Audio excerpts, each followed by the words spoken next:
할렐루야, 금요기도회에 오신 모든 분들을 주님의 이름으로 환영하고 축복합니다. 오늘 이 시간 우리에게 주시는 하나님의 말씀 함께 살펴보겠습니다. 오늘 우리에게 주시는 하나님의 말씀은 히브리서 4장 14절부터 16절까지의 말씀입니다. 하나님의 말씀을 저와 한 절씩 봉독하시고 마지막 절은 함께 읽겠습니다. 제가 먼저 봉독하겠습니다. 그러므로 우리에게 큰 대제사장이 계시니 승천하시니 곧 하나님의 아들 예수시라. 우리가 믿는 도리를 굳게 잡을지어다. 우리에게 있는 대제사장은 우리의 연약함을 동정하지 못하시리가 아니요 모든 일에 우리와 똑같이 시험을 받으시니로되 죄는 없으시니라. 그러므로 우리는 긍휼하심을 받고 때를 따라 돕는 은혜를 얻기 위하여 은혜의 보좌 앞에 담대히 나아갈 것이니라. 아멘. 이 시간 함께 기도하고 말씀 듣겠습니다. 사랑의 하나님, 감사합니다. 귀한 밤 오늘도 주님의 생명의 말씀을 듣고 또 주님 앞에 나와 기도하게 하시니 감사합니다. 이 말씀을 듣는 모두가 기도의 필요성을 깨닫고 때를 따라 돕는 하나님의 은혜의 보좌 앞에 나아가는 것이 얼마나 중요한 것인지를 깨닫고 또 감동받고 날마다 주님의 은혜의 보좌 앞으로 나아가는 결단을 하는 은혜의 밤이 되기를 간절히 소망합니다. 주여, 이 밤에 우리에게 말씀하여 주시고 우리 가운데 성령의 역사를 더하여 주시옵소서. 이 모든 말씀 예수님의 이름으로 간절히 기도하옵나이다. 아멘. 할렐루야. 오늘은 우리의 연약함을 도우시는 주님의 은혜라는 제목으로 하나님 말씀 선포하도록 하겠습니다. 오늘 이 밤에 금요일 기도의 자리로 나오신 모든 분들을 주님의 이름으로 환영하고 축복합니다. 이 시간 옆에 계신 분들이 계시다면 또 함께 예배하시는 분들이 계시다면 이렇게 서로 축복하며 나아가도록 하겠습니다. 우리의 예배는 멈추지 않습니다 라고 인사하겠습니다. 우리의 예배는 멈추지 않습니다. 두 번째로 인사할 때에는 예배의 참된 기쁨을 누립시다 라고 인사하겠습니다. 예배의 참된 기쁨을 누립시다. 마지막으로 축복할 때에는 기도의 은혜를 누립시다 라고 인사하겠습니다. 기도의 은혜를 누립시다. 아멘. 오늘 이 말씀의 응답이 또 이 고백이 또 우리 가운데 넘쳐날 수 있게 되기를 간절히 소망합니다. 오늘 말씀의 주제는 기도입니다. 기도. 우리가 연약할 때 때를 따라 돕는 은혜가 필요할 때 주님의 은혜의 보좌 앞으로 나아가야 한다라는 것입니다. 하나님께서 오늘 우리의 기도의 자리로 또 우리를 은혜의 보좌로 이끄실 줄을 믿습니다. 지금 우리는 위기의 시기입니다. 우리에게 닥친 고난과 어려움이 있습니다. 이럴 때 우리는 무엇을 하며 살아가야 할까요? 막상 우리에게 큰 위기는 닥쳤는데 우리에게 별로 기도하자는 이야기도 없고 기도하려고 하는 모습도 없는 것 같아서 때로는 안타깝습니다. 저는 그래서 우리 교회에서도 이럴 때일수록 더 많이 기도하자라는 고백들이 넘쳐날 수 있게 되기를 원합니다. 지속적으로 우리가 하나님의 도우심과 은혜를 구하는 기도를 더욱 많이 할 수 있는 또 한국교회가 될 수 있게 되기를 간절히 축복합니다. 오늘 이 밤이 주님 앞에 우리의 모든 아픔과 우리의 모든 상처와 고난과 위기를 내려놓고 주님 앞에 무릎을 꿇고 은혜의 보좌 앞에 나아가서 우리의 모든 마음의 기도의 제목들을 하나님께 올려드리고 또 주님께서 응답하시는 놀라운 그 은혜를 경험하는 귀한 시간이 되기를 간절히 바랍니다. 우리 15절 말씀 먼저 듣고 함께 계속해서 말씀을 살펴보도록 하겠습니다. 15절 말씀입니다. 우리에게 있는 대제사장은 우리의 연약함을 동정하지 못하실 리가 아니요 모든 일에 우리와 똑같이 시험을 받으신 이로되 죄는 없으시니라. 아멘. 이 말씀을 통해 우린 첫 번째 메시지를 다음과 같이 정리해 볼 수 있습니다. 하나님께서는 우리가 연약할 때 그분의 은혜를 부어주신다는 사실입니다. 믿으십니까? 하나님께서는 우리가 약할 때에 하나님의 은혜를 부어주시는 분이십니다. 강할 때 도와주는 건 별로 의미가 없죠. 우리가 약할 때, 우리가 정말 힘들 때, 우리가 인간적인 그러한 연약함을 가지고 살아갈 수밖에 없을 때, 위기에 놓여 있을 때 주님이 우리를 붙들고 우리에게 은혜를 부어주시며 우리를 도와주신다는 놀라운 사실입니다.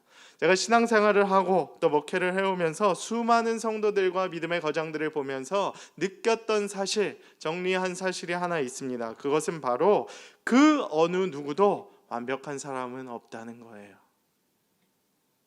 그리고 그들에게는 인간에게는 또 약점이 하나씩은 있다라는 겁니다. 약점이 없는 사람이 없습니다. 누구나 약점이 있고 연약함이 있고 이 사실이 우리를 더욱 기도의 자리로 나아가도록 만들어주고 있다는 사실을 깨닫게 되었던 것입니다. 여기서 말하는 연약함이란 무엇을 말하는 것일까요?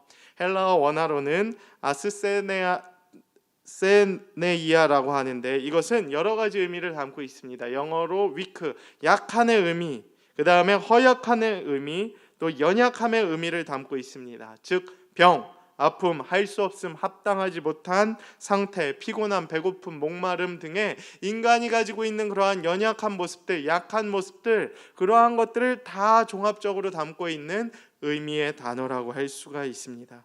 인간의 불완전한 그 상태를 나타내고 있는 단어라고 할 수 있습니다. 저는 이 단어를 묵상해 보면서 정말 인간에게 너무나도 적합한 단어구나 라는 것을 깨닫게 되었습니다. 인간이 참 강한 것처럼 보여요.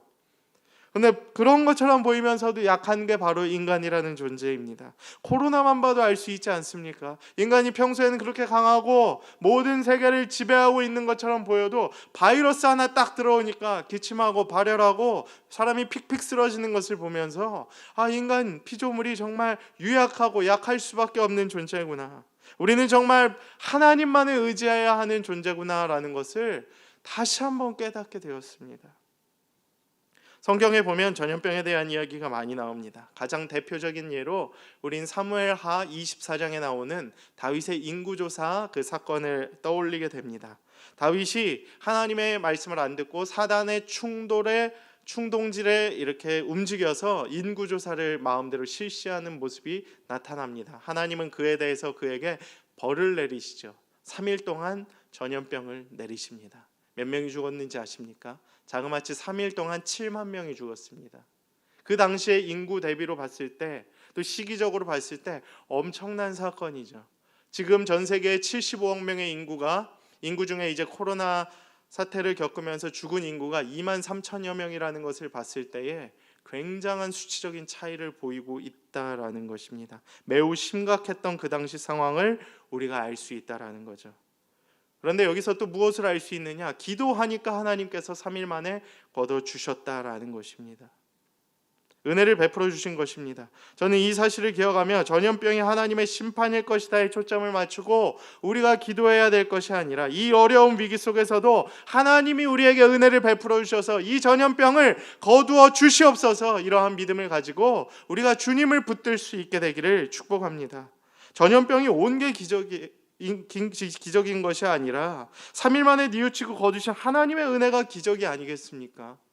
여러분 생각해 보십시오. 전염병이라는 것이 3일 만에 7만 명을 죽이며 나라를 초토화시켰는데 그 전염병이 3일 만에 사라졌다는 사실은 더 놀라운 사실 아니겠습니까? 우리가 벌써 한 달이 넘게 이 전염병에 시달리고 있는데 그 당시에는 3일 만에 7만 명을 죽이는 이 강력함이었음에도 불구하고 하나님이 뉘우치고 거두시사 3일 만에 물러가게 되었다. 얼마나 놀라운 주님의 은혜이겠습니까? 저는 믿고 기도하기를 원합니다. 하나님, 이 질병을 거두어 주시옵소서. 하나님, 우리의 교만함과 우리의 죄악됨을 회개합니다. 주님, 거두어 주시옵소서. 치유하여 주시옵소서. 이 나라와 이 땅과 온 열방을 이 바이러스로부터 지켜 보호하여 주시옵소서. 회복될지어다. 주님의 은혜를 더하여 주시옵소서. 함께 기도하는 그러한 믿음의 기도의 자리를 지켜가는 우리들이 될 수 있게 되기를 간절히 축복합니다. 이 성경의 사실은 다음과 같은 사실을 메시지를 우리에게 줍니다. 은혜가 이 땅에서 임하는 것이 아니라는 것입니다. 은혜는 이 땅에서 우리가 만들어내고 우리에게 주어지는 것이 아니라 하늘에서부터 주님이 우리에게 부어주실 때에 은혜가 임한다라는 사실인 것입니다. 은혜의 주체가, 은혜의 주도권을 우리가 갖고 있는 것이 아니에요. 주님이 부어주셔야만 우리가 은혜를 입는 것입니다. 은혜의 보좌 앞에서 하나님의 은혜가 시작된다는 놀라운 사실입니다. 그 은혜의 보좌에는 예수님께서 계십니다. 그 예수님께 구하면 우리에게 치유의 능력, 회복의 능력을 더하신다는 것입니다. 그리고 우리에게 필요한 때에 따라 돕는 은혜를 허락하신다는 것입니다. 그래서 우리는 그 은혜의 보좌로 나아가서 먼저 받은 자로서 그 은혜를 흘려보내는 자들이 될 수 있기를 또한 원합니다. 디모데전서 1장 17절에 보면 이렇게 기록이 되어 있습니다. 우리 주의 은혜가 그리스도 예수 안에 있는 믿음과 사랑과 함께 넘치도록 풍성하였도다. 아멘.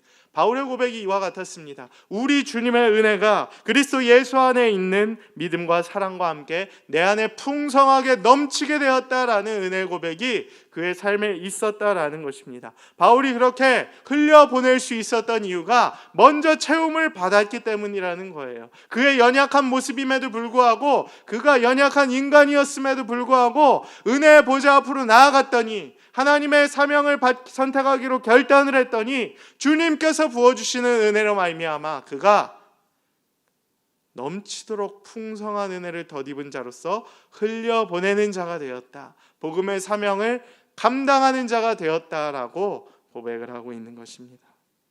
저는 우리의 삶에도 이러한 은혜의 강물이 넘쳐날 수 있게 되기를 간절히 축복합니다. 혹시 오늘 여러분의 삶이 질병 가운데 있습니까? 혹시 오늘 여러분의 삶이 고난과 환난 가운데 있습니까? 혹시 오늘 여러분의 삶에 마음에 불안이 있습니까? 주님의 은혜의 보좌 앞으로 나아가실 수 있게 되기를 축복합니다. 기도하십시오. 주님께서 은혜의 보좌로부터 당신에게 크신 치유와 회복의 은혜를 더하여 주실 줄 믿습니다. 요새 예배를 못 드리는 교회가 많습니다. 많은 성도들이 또 교회에서 함께 예배하지 못함을 아쉬워하며 또 영적으로 많이 힘겨워하는 경우들이 있을 것입니다. 많이 헐떡거리고 영적으로 힘들지라도 우리가 날마다 우리의 처소에서 주어진 은혜의 보좌 앞으로 나아갈 때에 주님께서 우리에게 치유와 회복의 은혜를 허락하실 것입니다. 이러한 위기의 때일수록 또 우리가 약한 사람일수록 하나님의 은혜를 붙들어야 합니다. 오늘 이 밤이 그 은혜를 구하는 기도의 밤이 될 수 있게 되기를 간절히 축복합니다.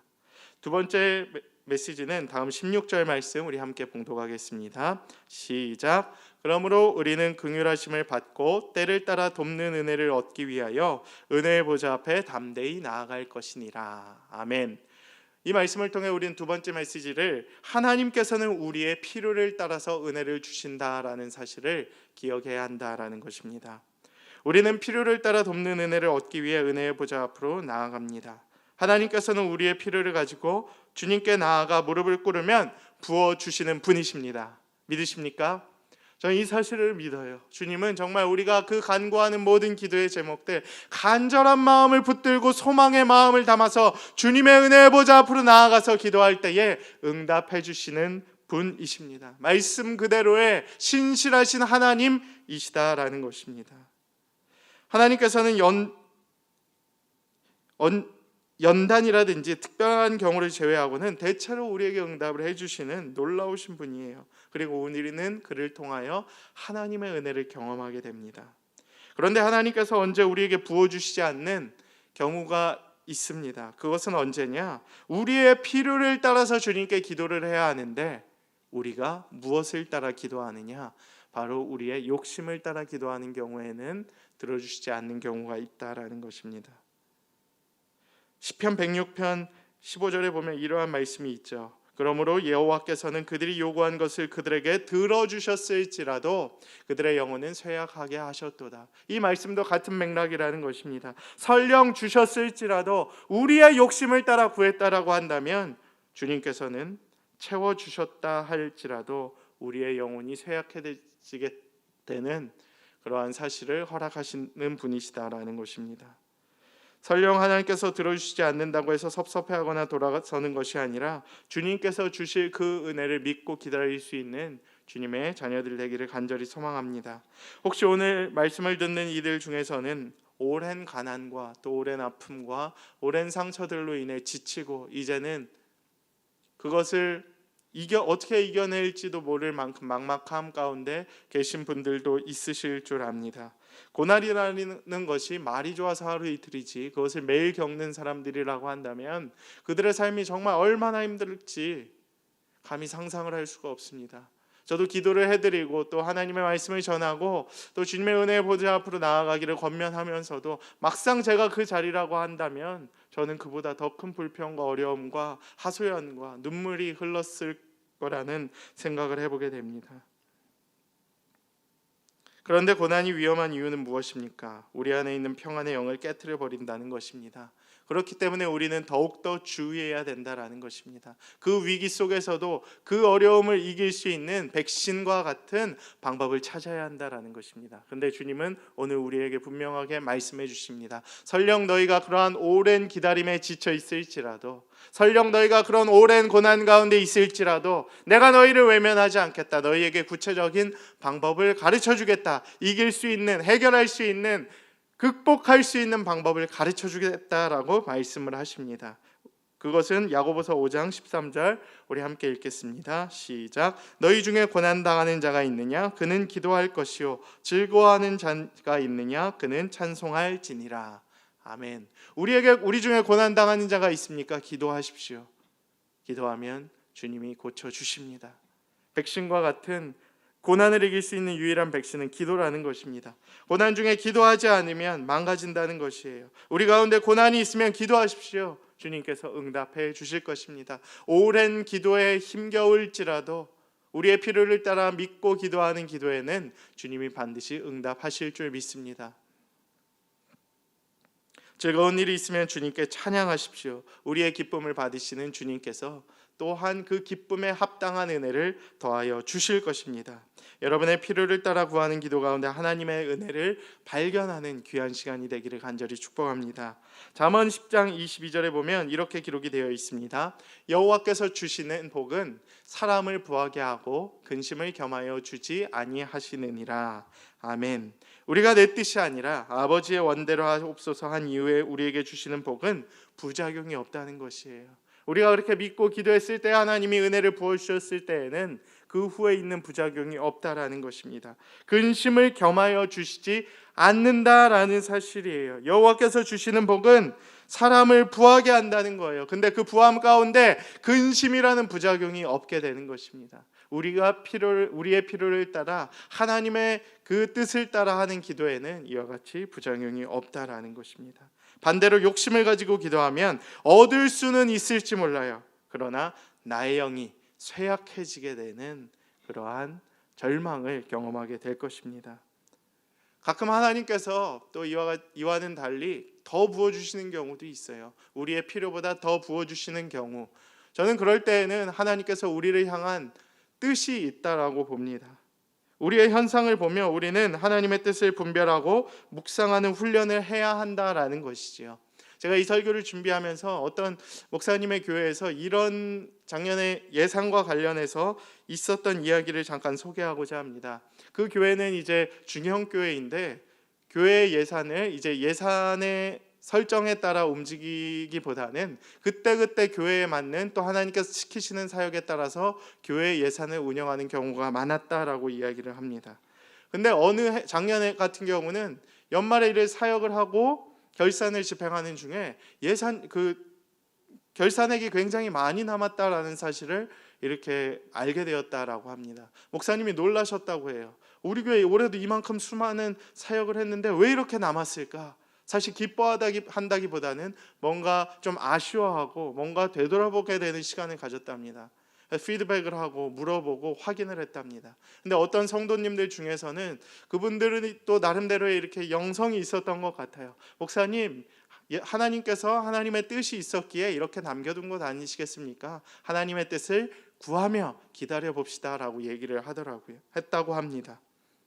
그런데 그 목사님께서 그때는 잘 모르셨다가 올해 코로나 바이러스가 터지면서 이 성도님이 하셨던 얘기를 떠올리게 됐답니다. 아, 정말 하나님의 뜻이 있었구나. 이 위기의 순간에 이렇게 대처하라고, 이렇게 사랑과 은혜를 흘려보내라는 하나님의 뜻이 있었구나라는 것을 발견하게 되었다라는 것입니다. 필요를 따라서 이끄시는 하나님의 은혜가 있다라는 거예요. 그렇기 때문에 우리는 교만할 수 없습니다. 그렇기 때문에 우리는 필요를 따라 도우시는 주님의 은혜를 날마다 구하며 그 은혜의 보좌의 현장으로 나아가야 한다라는 것입니다. 교만할 수 없는 것이에요. 자만할 수도 없는 것입니다. 우리는 그저 묵묵하게 하나님의 뜻을 구하며 은혜의 보좌 앞으로 나아가는 훈련을 해야 할 줄로 믿습니다. 오늘 이 밤에 우리가 은혜의 보좌 앞에 나아갈 때에 설령 하나님께서 우리에게 적게 주실지라도, 설령 더 부어주실지라도, 혹은 필요에 따라 맞는 은혜를 주실지라도 모든 것이 하나님께로부터 왔음을 고백하며 그 은혜를 풍성하게 누리실 수 있는 여러분들의 삶이 되기를 간절히 축복합니다.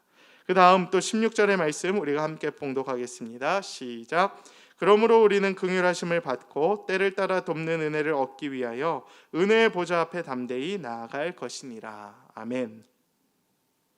이 말씀을 통해 우리가 알 수 있는 세 번째 메시지는 하나님께서는 우리의 상황과 타이밍에 맞게 은혜를 부어주신다는 놀라운 사실입니다.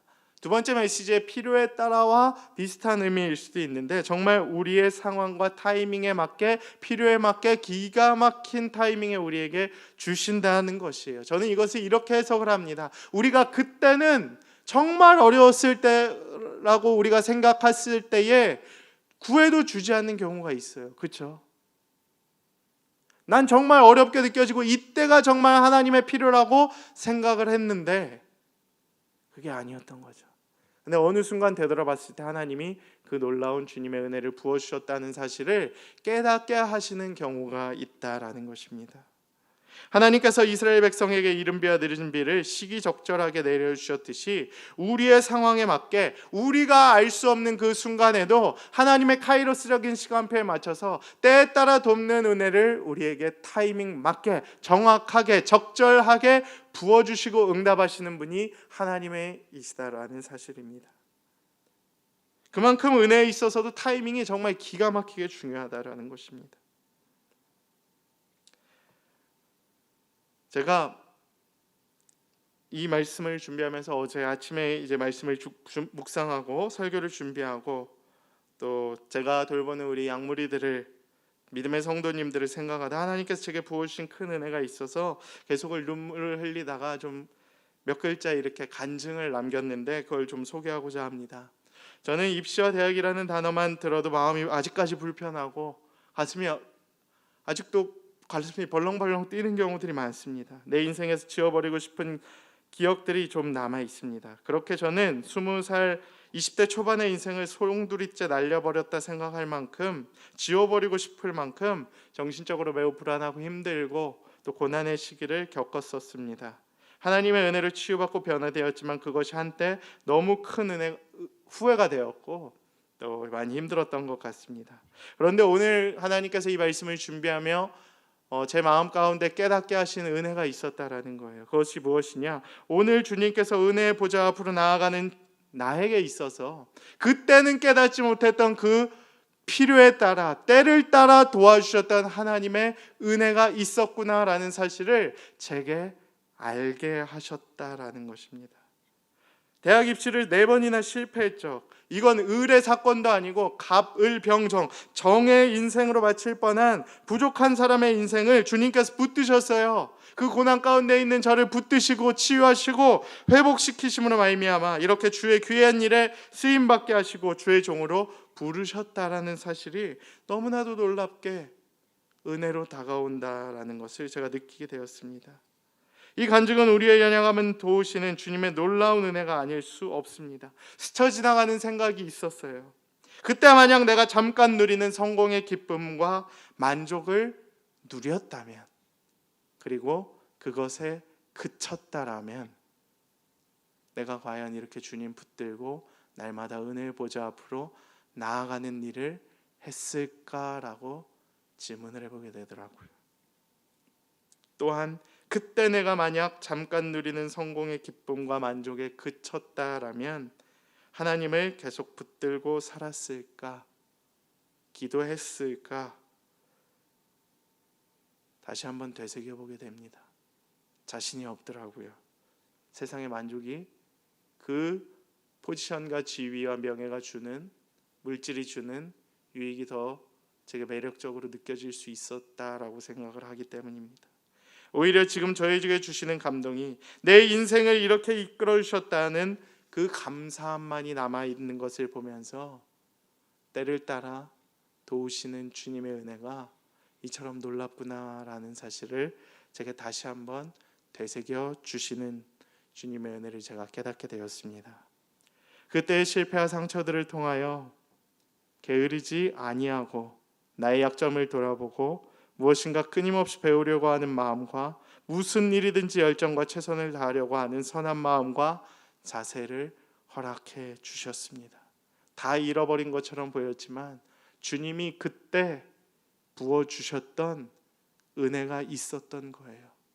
물론 저는 그때 몰랐죠. 그러나 날마다 섭섭하고 힘들고 어려웠을지라도 주님의 은혜의 보좌 앞으로 나아갔더니 주님이 나도 모르는 순간에 나에게 응답하시고 나의 필요에 따라 나의 때에 따라 가장 적절하고 필요한 은혜를 부어 주셨던 것입니다. 그게 은혜예요. 우리 하나님 참 놀랍지 않으십니까? 30년이 넘게 교회 안에서 믿음 안에서 주 품 안에서 거하며 자라왔던 나에게 환경적으로 가장 어려운 이 코로나가 창궐한 시기에 나에게 이렇게 깨닫게 하시고 그때 부어주셨던 그 타이밍의 놀라운 은혜를 지금 다시 한번 깨닫게 하시니 얼마나 은혜가 되었는지 모릅니다. 여러분에게 있어서는 은혜가 무엇입니까? 세상의 유익과 자랑과 명예와 돈 다 가지고도 하나님의 교회와 이름 하나 그저 명찰과 신분 자격증처럼 가지고 있는 것이 여러분에게 은혜입니까? 가끔 일이 풀리지 않다가도 교회 한번 나가고 어쩌다 한번 기도했더니 일이 해결되는 걸 보면서 하나님이 그냥 부적과 같은 존재라고 생각하며 그것이 신앙의 전부인 양 착각하며 살아가고 있지는 않습니까? 저는 이번에 은혜라는 것을 다시 정리해 보게 되었습니다. 저에게 은혜란 내가 정말 연약할 때에도 내가 진짜 육신적으로 아프고 쇠약하고 힘들 때에도 내가 정신적으로 많이 방황하고 기대했던 것들이 이루어지지 않고 믿었던 것들이 무너지고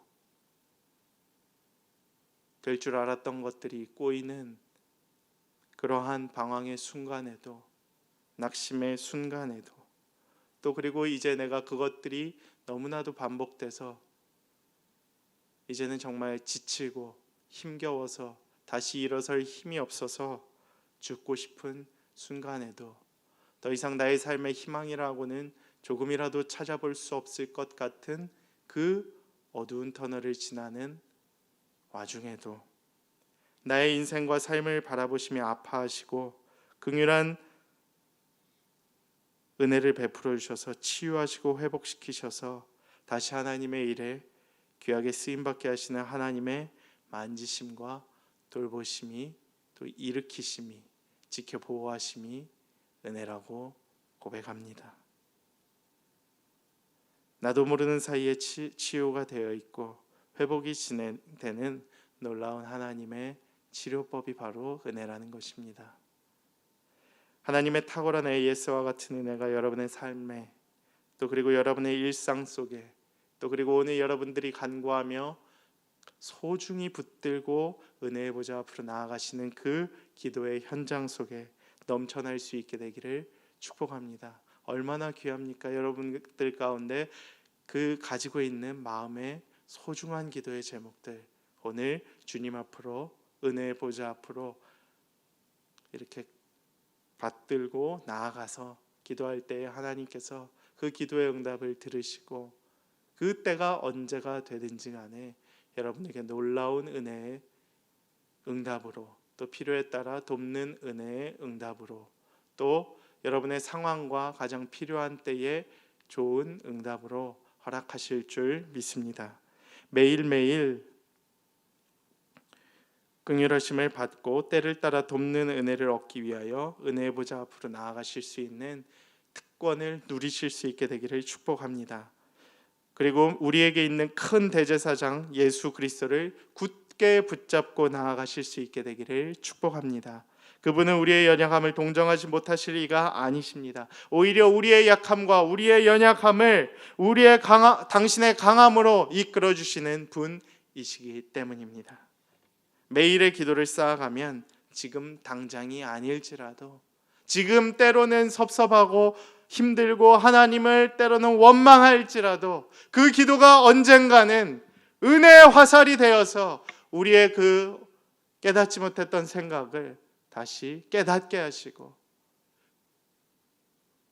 우리가 정말 그렇게 힘겨웠을 때에 정말 우리의 생각으로 일했던, 우리의 힘으로 일했던 그 순간에 연약함들조차도 모두 다 풀어지고 하나님의 은혜였다라는 것으로 고백할 수 있을 만큼 우리를 변화시켜 줄 줄로 믿습니다. 주님께서 어느 날 문득 우리에게 호련히, 우연히, 갑자기, 또 주님의 가장 정확한 타이밍에 우리에게 응답해 주실 것이기 때문입니다. 말씀을 정리하겠습니다. 연약할 때 은혜를 부어주시는 주님을 붙드십시오. 필요에 따라 은혜를 부어주시는 주님을 믿으십시오. 때를 따라 돕는 은혜를 허락하시는 주님과 동행하십시오. 여러분이 그렇게 주님의 은혜를 사모하며 날마다 은혜의 보좌 앞으로 나아갈 때에 주님께서 여러분들과 함께 또 동행하시며 또 여러분들에게 필요에 맞는, 또 때에 맞는 그분의 크신 은혜를 여러분들에게 부어 주실 것입니다. 오늘 밤 그 약속의 말씀을 믿고 주님 앞에 간절한 마음으로 기도하며 나아가는 저와 여러분들의 삶, 또 여러분들의 기도 제목, 여러분들의 가정 공동체 되기를 간절히 소망합니다. 기도하겠습니다. 사랑의 하나님, 감사합니다. 오늘 부어주신 하나님의 말씀을 통하여 우리가 다시 한번 은혜의 보좌에 앞으로 나아갈 수 있게 되기를 원합니다. 지난날에 우리가 상처를 받았음에도 기도하며 나아갔을 때 응답하지 못하였던 그 사실로 인해 주저했다라고 한다면 다시 한번 깨닫게 하여 주시고 다시 한번 하나님께 나아가는 놀라운 은혜의 회복이 오늘 이 밤에 있게 하여 주시옵소서.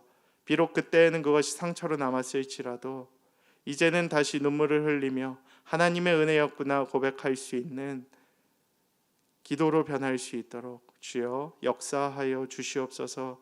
믿고 기도하는 모든 자들에게 주의 풍성한 은혜를 더하여 주실 줄 믿습니다. 우리가 연약할 때 은혜를 부어주시는 주님을 붙들게 하여 주시고, 또 우리의 상황과 필요에 따라 은혜를 부어주시는 주님을 믿고 기도하게 하여 주시며, 또 우리가 정말 어려울 때에 우리의 때를 따라 돕는 은혜를 부어주시는 주님과 날마다 동행하며 살아갈 수 있도록 우리의 삶 가운데 역사하여 주시옵소서.